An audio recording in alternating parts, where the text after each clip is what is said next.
without addressing this and without supporting it, we are really at risk of psychological damage and a terrible marginalization of individuals.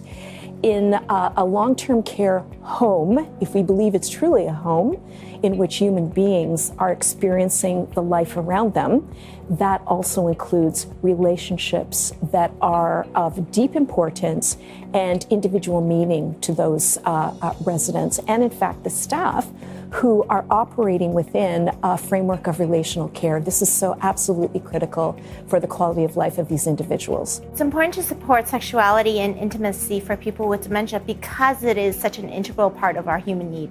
It's part of our identity, and it does change as we age.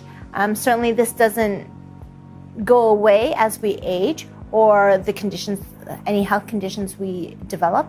It is important to acknowledge that that need is still there, but it may shift and take different forms over a course of time.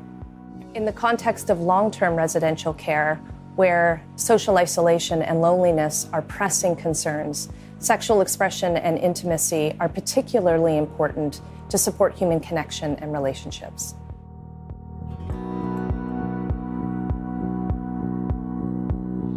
We need to really reflect on why we think it's problematic, and how that's rolled out in the world through the policies in place that may be hindering that. There are many barriers for sexual expression in long-term care homes.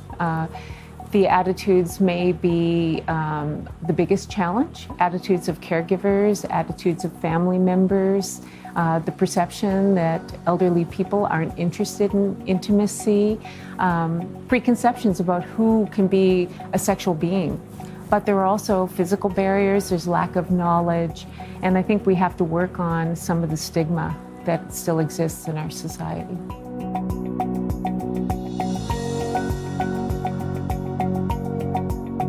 We first need to better understand the experiences of different stakeholders involved in long-term care and their perceptions around sexuality and intimacy and how to best support it. So we need to engage people living with dementia, their families, care providers, and other types of professionals such as lawyers and ethicists in research.